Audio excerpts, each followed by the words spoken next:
예, 안녕하세요. 다시 한번 소개해드리겠습니다. 저는 주식회사 버넥트에서 기술 전략, 기술적 전략을 담당하고 있는 김도균이라고 하고요.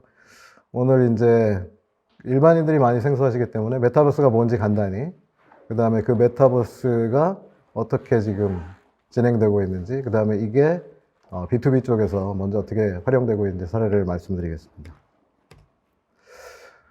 메타버스가 뭘까요? 많이들 이제 메타버스 하는데 사실은 정확히 그 개념을 알거나 너무 기술적이라서 이해가 힘든 걸로 알고 있습니다. 그래서 저는 좀 간단히 기억에 남게 한다고 지금 준비를 해봤습니다.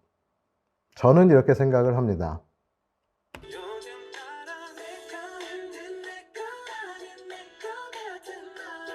네, 이렇게 기억하시면 될 것 같아요. 이 가사에 나오듯이 내 거를 현실로만 번역을 하면 현실인 듯 근데 현실은 아니고, 그렇지만 현실이 아니라고 부정하기엔 너무 현실 같은 가상세계.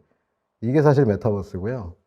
영화로 한번 예를 들어보면, 이게 제가 이제 매트릭스 다음으로 저는 인셉션이라는 영화인데, 앞에 있는 여주인공은 이 세계가 가상인지 몰라요. 이게 실제로는 가상세계고요.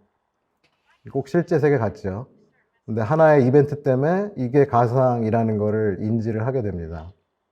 인셉션의 가장 인상적인 씬이죠. 보이시나요? 접힙니다, 세상이. 밴딩 시티라는 굉장히 유명한 장면이죠. 세상이 접히죠. 접히니까 현실이 아니라는 걸 아는데 이 여주인공이 너무나 접히는 세상이 현실 같은 거예요. 이게 이제 메타버스가 노리는 어떤 이상적인 가상세계라고 보시면 될 거고, 이상향입니다. 말씀드린 것처럼 현실이 이렇다는 건 아니고.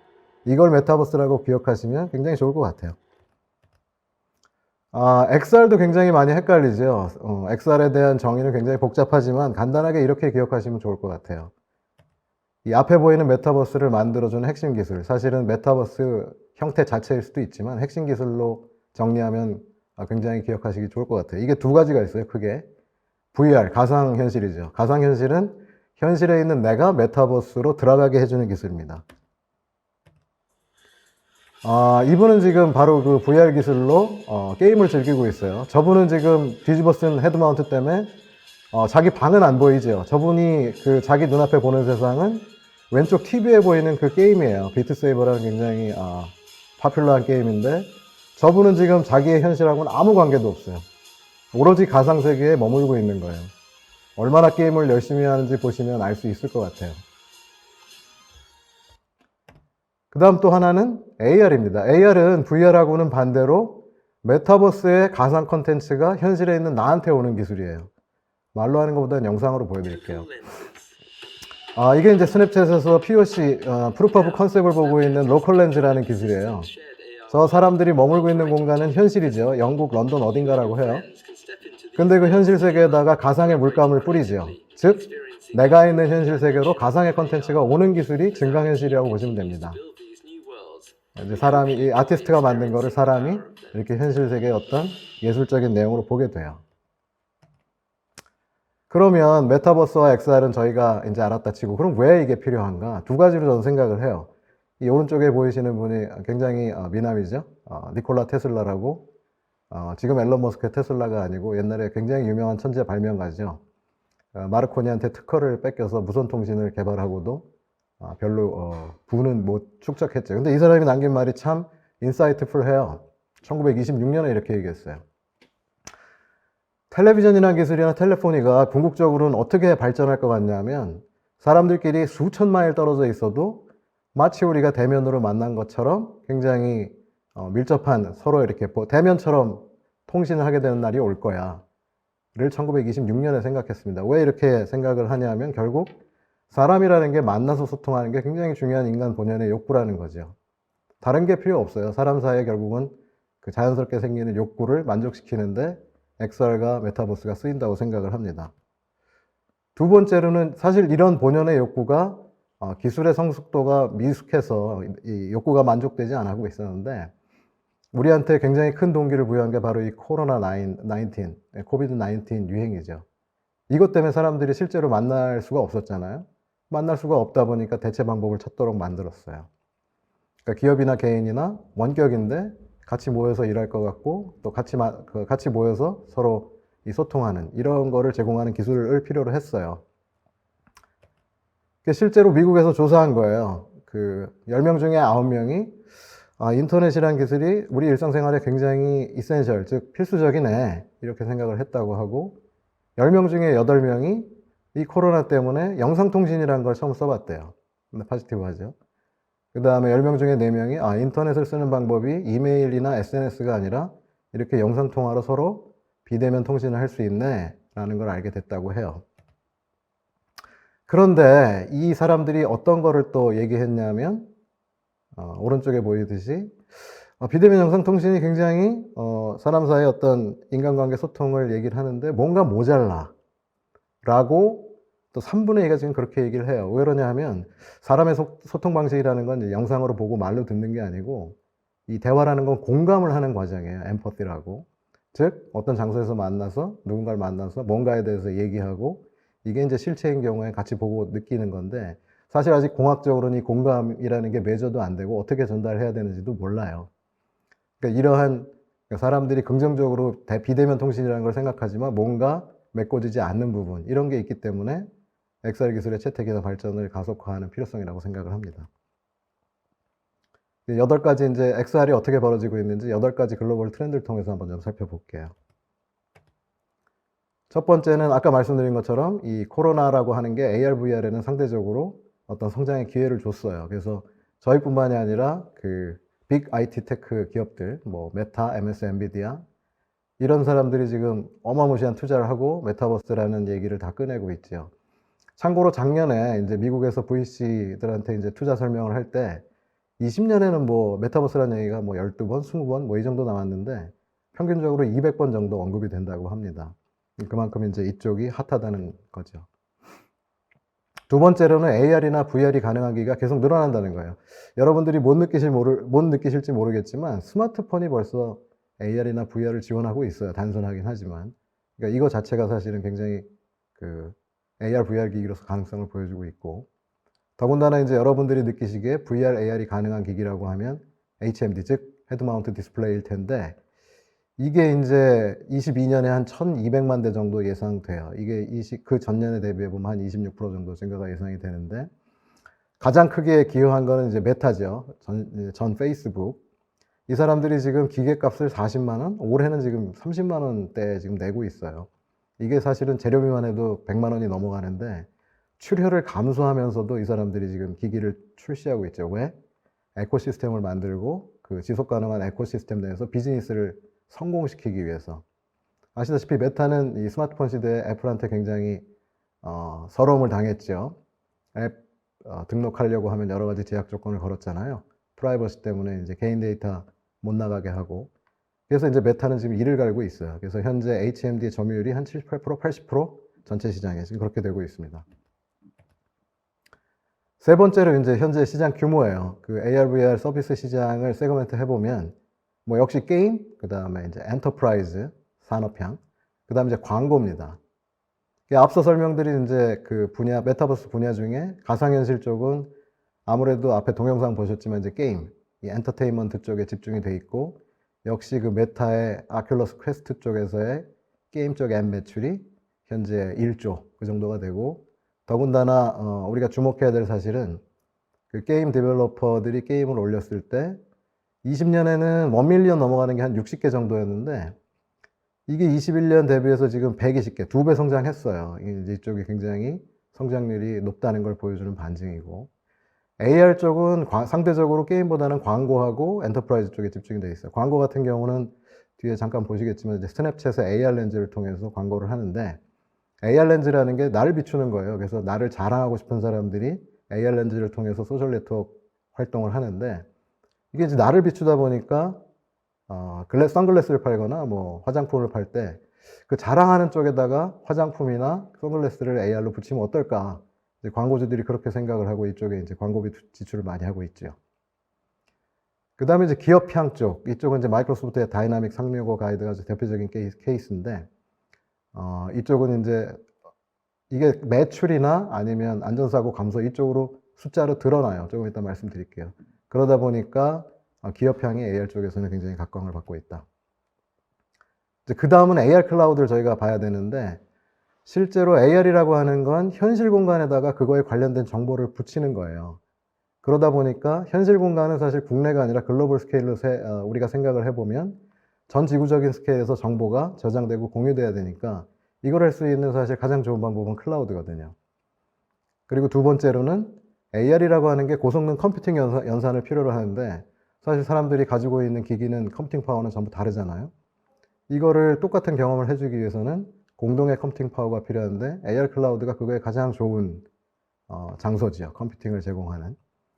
그래서 테크 자이언트들이 기존의 영향력을 지속하기 위해서 각자 클라우드 전략을 지금 구사하고 있고, 오른쪽에 보시는 것처럼 이제 구글 맵스인데, 저렇게 이제 지하도처럼 보이죠. 이제 내비게이션 하는데 실제로 굉장히 비주얼하게 가는 길을 아주 직관적으로 보여주고 있어요. 결국은 클라우드를 통해서 인터넷을 현실 공간에 대한 어떤 인터넷으로 바꾸려고 하는 그런 방향이 보이고 있습니다. 다섯 번째로 이제 웨어러블 기기가 글래스 등장을 가속화할 것으로 예상이 되는데, 왜 그러냐? 현재 스마트폰이 사실은 굉장히 빅테크의 메인 비즈니스인데 이게 정체되고 있어요, 시장이. 이제 워낙 많이 팔다 보니까 대체 시장으로 정체가 되고 있으니까 매출을 늘리기 위해서는 다른 방향을 생각해야 되는데, 그래서 등장한 게 이제 결국은 에어팟, 이 귀에 꽂는 이제 무선 이어폰, 그 다음에 스마트워치, 이런 부분들에 어쩔 수 없이 투자에 박차를 가하고 있고 매출을 그쪽에서 스마트폰에 이제 매출 감소를 상쇄를 시키고 있습니다. 이게 왜 AR에 도움이 되느냐? 사람들이 어떤 기기를 착용한다는 거는 굉장히 불편한 일이에요. 근데 이 웨어러블 때문에 우리가 어떤 베네핏을 누리려면 뭔가 차야 되네, 이런 걸 굉장히 익숙하게 만들 거예요. 그다음 두 번째 포인트는 뭐냐면, HMD를 우리가 뒤집어 쓰면 스마트폰에서는 터치로 인터랙션을 하지만 우리가 안경이나 헤드마운트 형태로 뒤집어 쓰게 되면 뭘로 인터랙션을 해야 될까요? 마땅한 대체제가 없어요. 그러다 보니까 웨어러블, 예를 들어서 손목시계를 찬다고 하면 그거를 공중에 이렇게 휘두르면 그게 포인팅이 된다든가, 아니면 손목을 까딱거리거나 스마트워치에 뭔가 터치를 하게 되면 우리가 클릭의 효과를 준다든가, 다른 방식이 있을 수도 있겠지만 현재로서는 가장 직관적으로 컨트롤할 수 있는 방법이 아닐까, 이렇게 생각이 됩니다. 하지만 아까 말씀드렸듯이 이게 이제 B2C, 즉 일반 사용자 시장으로 오려면 글래스라는 게 끼기에 굉장히 불편함이 없어야 되는데, 현재 이제 기술의 완성도를 보면 이제 밑에 왼쪽에 보이는 것처럼 사실은 쓰고 다니면 굉장히 관심을 끌게 만들겠죠. 이상한 것으로. 지금 현재 이 수준이에요. 근데 저희가 쓴다고 하면 오른쪽에 그 탐 크루즈가 쓰는 것처럼 멋있는 형태로 나와도 쓸까 말까 하지 않겠습니까? 근데 아직은 기술의 성숙도가 오른쪽 맨 아래에 있는 그림처럼 되기는 좀 힘들어요. 이제 제 생각으로는 한 2, 3년, 이 수준이 나오려면 최대한 2, 3년 정도는 걸릴 것 같아요. 그래서 B2C 시장은 아직은 좀 힘들고, 다만 이제 우리가 좀 눈여겨볼 회사는 뭐 역시나 아시겠지만 애플이겠죠. 그래서 애플이 언제 글래스를 내놓고 그 글래스가 언제 굉장히 라이트웨이트하게 나올까, 이 부분은 사실 많은 루머가 있는데 아직 루머이기 때문에 실제로 등장하면 좀 봐야 될 거고, 애플이 이제 어떻게 가느냐에 따라 시장의 어떤 출시 시기가 많이 왔다 갔다 할 것 같습니다. 반면에 이제 B2C보다 B2B, 즉 엔터프라이즈 쪽은 지속적인 성장이 예상이 돼요. 왜냐하면 그 사업의 오너 입장에서 보면 옆에 이제 표가 좀 있지만 이게 이제 실제 어떤 스태티스틱스인데, 뭐 비용을 절감을 한다거나 생산성이 효율이 향상을 한다거나 이런 게 숫자로 보여요. 비용 아끼고 생산성 높아지고. 그러면 엔터프라이즈 입장에서는 이걸 채용 안 할 이유가 없죠. 더군다나 이거는 뭐 우리가 스타일리시하거나 패셔너블 할 필요가 없기 때문에 현재 기술 성숙도에서 충분히 만들 수 있는 헤드마운트 디스플레이, 이런 거를 써도 뭐 제약이 없는 거죠. 뭐 멋있을 필요가 없으니까. 그 다음에 이제 저희가 그 시장에 대한 전망을 봐도 현재 24년까지 계속 매년 한 40% 이상씩 증가할 것 같아요. 그래서 AR 쪽은 엔터프라이즈로 먼저 올 거다.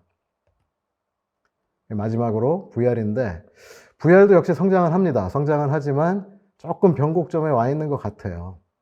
이제 메타사의 이제 매출 현황을 보면, 이제 긍정적인 효과는 뭐냐면 21년에 그 VR을 지금 다루고 있는 그 조직이죠, 메타에서. 리얼리티 랩스라고 해서 현재 보면은 매출이 19년, 20년, 21년 계속 2배씩 지금 성장하고 있어요. 한 2조 3천억, 21년에 그 정도 되고 있어요. 반면에 뭐냐면 이 손실이 있어요. 매출은 이렇게 늘어나고 있지만 손실이 19년부터 거의 매년 10조씩 나고 있어요. 더군다나 그 작년에 그 프라이버시 유출, 그 개인의 어떤 정보 유출 때문에 갑자기 올 2월인가요? 올 2월에 322조가 날라갔죠, 증시에서. 그러니까 일반 기업으로 보면 굉장히 위기가 되는 거죠. 그렇지만 그 메타 오너인 마크는 이쪽에 대해서 굉장히 의지를 갖고 16년부터 꾸준히 투자했잖아요. 계속 투자는 갈 것 같지만 이 겁없는 투자가 계속 지속되는지 이 부분은 저희가 한번 들여다볼 관전 포인트라고 생각이 됩니다.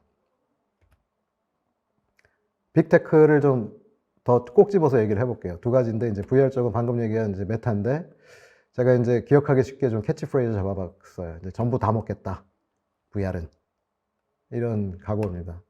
뭐 아시겠지만 지금 아큘러스 퀘스트 헤드 마운트 디스플레이 굉장히 익숙한 게 나왔는데 이거 2014년에 그때 굉장히 작은 스타트업인데 2조 주고 인수를 했죠. 이제 이쪽에 대한 큰 꿈을 가지고 있는 거죠. 17년에는 VR 쪽에 아주 구루들인 테크놀로지스트들을 다 페이스북 리서치 랩이라는 데 모집을 했어요. 굉장히 많은 사람이 근무하고 있고 좋은 기술 만들고 있어요. 그 헤드마운트 디스플레이는 아까 말씀드린 것처럼 아주 직관적인 인터랙션이 필요한데 그 왼쪽에 보이시는 것처럼 19년에 이제 컨트롤 랩스라는 데 인수했는데 이 인간의 근전도 시그널을 센싱해서 뇌에서 손으로 보내는 그 근전도 시그널을 가지고 인식을 잘하면 저렇게 손의 자연스러운 움직임을 센싱할 수 있을 거다. 그게 굉장히 직관적이 되겠죠. 그 다음에 오른쪽에 보시면 저기 사람 모습 비슷하게 보이는데 이게 이제 코덱 아바타라고 인공지능 기술을 이용해서 사람의 시선하고 그 다음에 입 모양만을 인식하면 최근에 이제 입의 모양이 아니라 보이스만 가지고도 인식을 하는데 아바타의 모습을 굉장히 꽤 근사하게 사람 모습으로 만들어낼 수가 있어요. 최근에 이제 호라이즌 쪽에 보면 이제 아바타는 사람의 모습이 아니고 저렇게 카툰이시한 모습인데 이거를 이제 실감나는 사람으로 바꾸려는 노력을 하고 있고 그 다음에 아까 말씀드린 것처럼 이제 아큘러스 퀘스트 쪽에서 게임 이것만 하고 있는 게 아니라 놀고 있지 않아요. 메타는 그 최근에 기사 보면 올 9월에 요거의 다음 버전이죠. 아큘러스 퀘스트 2에 캄브리아라고 하는데 보시면 아시겠지만 얇아지고 있어요. 점점 작아지고 가벼워지고 그 다음에 24년까지 라인업 3개 라인업을 더 추가를 하고 있습니다. 이것만 하냐?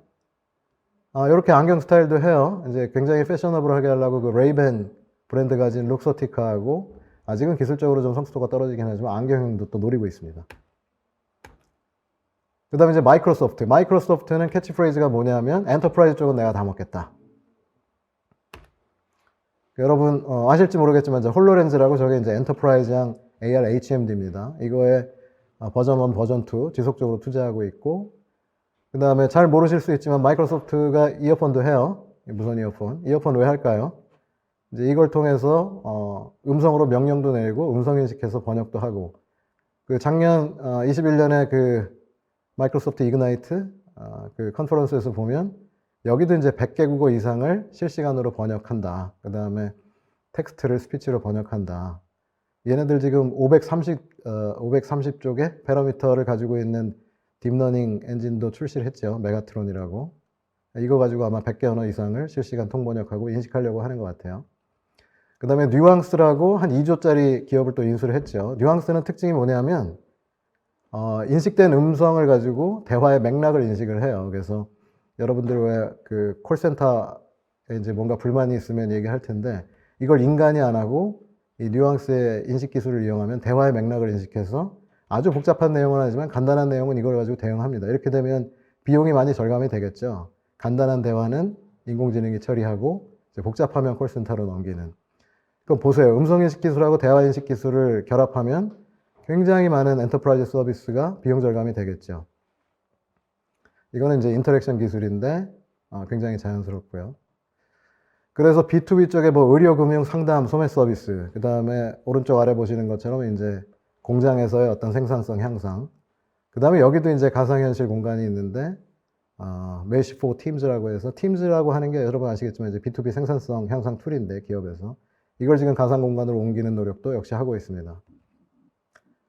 예, 21년 이그나이트에서 마이크로소프트의 이제 CEO 사티아 나델라가 사실은 이 소프트웨어 스택을 지금 메타버스 솔루션이라고 얘기를 하고 있어요. 사실은 각자 개발이 됐던 건데 메타버스가 핫해지고 엔터프라이즈형 메타버스로 들어오려다 보니 각 레벨별로 우리는 소프트웨어를 이렇게 준비하고 있다 외치고 있는데 이것만 봐도 얼마나 빅 IT 테크들이 메타버스에 관심을 갖고 집중하는지 알 수 있습니다.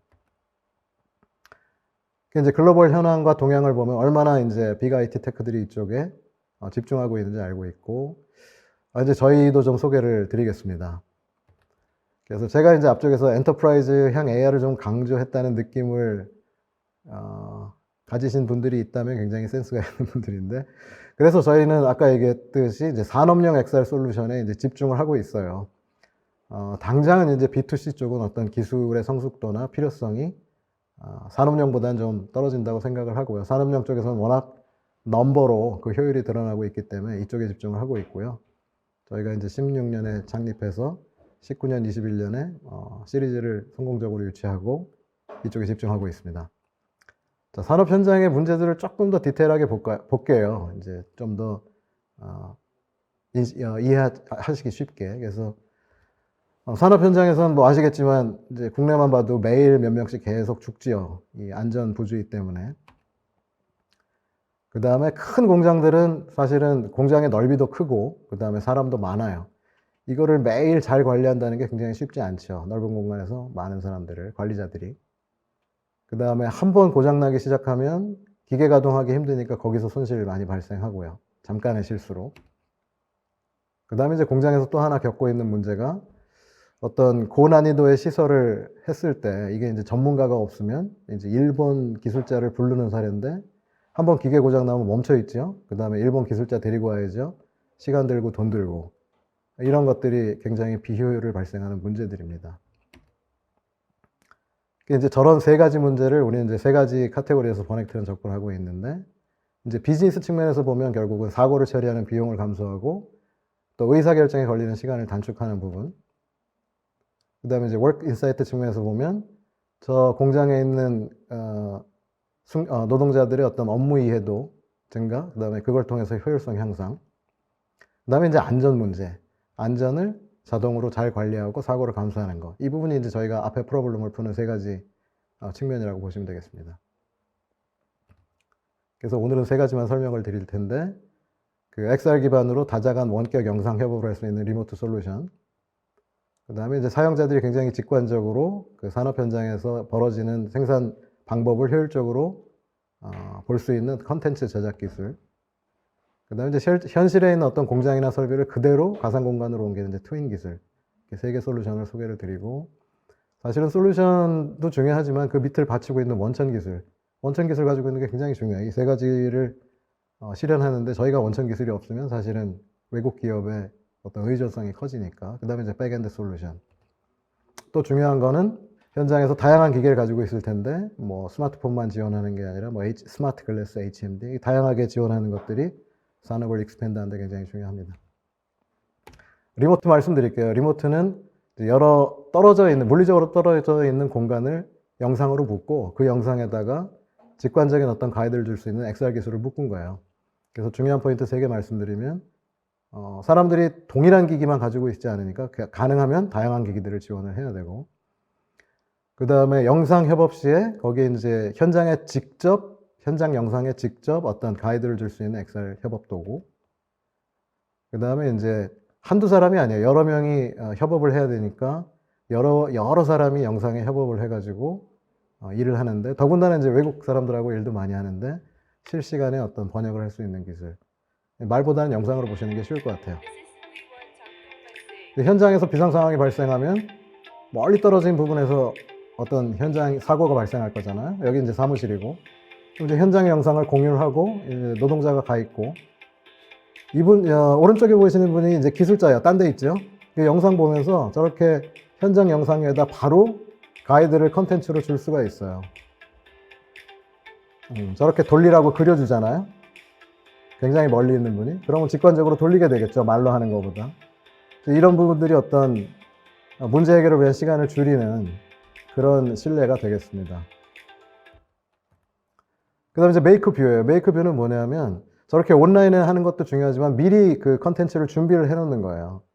그래가지고 현장에 있는 사람들이 바로 현장에서 문제가 되는 설비 혹은 점검에 필요한 설비 위에다가 그 가상의 컨텐츠를 비추는 그런 컨텐츠 제작 툴이고, 컨텐츠를 만들기도 쉬워요. 그냥 저희 파워포인트 쓰듯이 뭐 화살표 끌어다 놓고 뭐 문서 끌어다 놓고 뭐 텍스트 끌어다 놓고 이런 식으로 쉽게 만들 수가 있습니다. 그래서 복잡한 업무를 굉장히 직관적으로 컨텐츠를 제작할 수 있고, 그 다음에 현장 영상 위에다가 내가 관련된 데 뿌려야 되니까 거기다 타겟을 붙이기만 하면, 영상이든 QR코드는 붙이기만 하면 바로 컨텐츠가 거기에 재생이 되죠. 그 다음에 그냥 그림만 붙이는 게 아니라 이게 움직여야 사실 직관적이잖아요. 그래서 애니메이션이나 인터랙션들이 지원이 됩니다. 영상으로 역시 보여드릴게요. 실제로 현장에서 저렇게 문서를 가지고 보기 시작했어요. 얼마나 불편했겠어요. 근데 현장에다가 저렇게 태블릿이나 혹은 이제 HMD 뒤집어 쓰고 있으면 저기 보면은 저 렌치가 가상이거든요. 저걸 보고 그대로 따라하면 되는 거예요. 그러니까 사실은 초보 작업자들도 업무 효율이 굉장히 증가가 되고 있어요. 그 다음에 트윈은 뭐냐면 이제 사무실에서도 그 실제 공장에 있는 부분들을 3차원으로 그대로 보고 거기에서 발생하는 실시간 데이터들을 보다가 위험을 감지하게 되면 그 위험에 대해서 현장의 작업자한테 오더를 줘서 어떤 현장의 문제에 대해서 지연 시간 없이 대응할 수 있는 그런 솔루션입니다.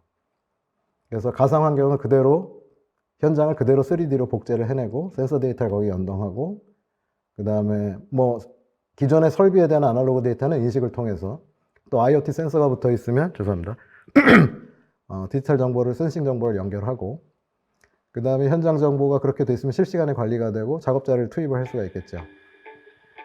이게 이제 발전소 설비 중에 하나인데, 사무실에 앉아있죠. 그러다 이상 상황이 발생하면 찍으면 바로 현장의 그 위치에다가 센싱 데이터 표현을 해주게 됩니다. 그래서 위험이 감지가 되면, 여기 지금 영상에는 안 보이는데 현장의 작업자가 그 UWB 같은 기기를 통해서 위치를 파악해서 가장 가까운 작업자를 그쪽에 파견하게 되면 실시간으로 문제 상황에 금방 대응을 하게 되겠습니다. 그럼 저희가 이 솔루션을 그냥 개발만 하고 있냐면 아니에요. 실제로 저희가 적용해서 사례가 있는데 오늘 공개해도 된다고 하는 기업들 중심으로 보겠습니다. 이제 한전 같은 경우에 남제주에 이제 변전소 발전 설비가 있는데 주기적으로 저희가 설비를 교체할 필요가 있거나 점검해야 되는 필요가 있어요. 그러면 숙련자도 가끔 실수를 하게 되고, 더군다나 이제 경력이 없는 사람들은 복잡한 배선에서 도대체 내가 뭘 교체해야 되는지 헷갈리게 되겠죠. 그럼 저희가 이제 거기다가 증강을 하면 쉽게, 그 다음에 안전에 대한 실수 없이 업무를 볼 수가 있고, 실제 통계로 보면 업무 효율이 이제 50% 이상 향상이 되는데 대부분 뭐냐면 점검하고 교체하게 되면 보고서 쓴대요, 들어와서. 근데 보고서 쓸 시간이 필요가 없죠. 왜냐하면 점검하면 그 데이터가 바로 관리 쪽의 데이터베이스로 연동이 되니까요. 여기 보시면 복잡한 어떤 설비가 있는데 바로 그 위에 가상으로 버튼이나 어떤 조작이 떠서 초보자들도, 저기 보세요. 지금 굉장히 복잡한 배선에서 딱 고쳐거나 점검해야 되는 부분이 뜨면 그걸 저렇게 다룰 수가 있죠. 그리고 바로 보고서는 서버실로 가게 되고요.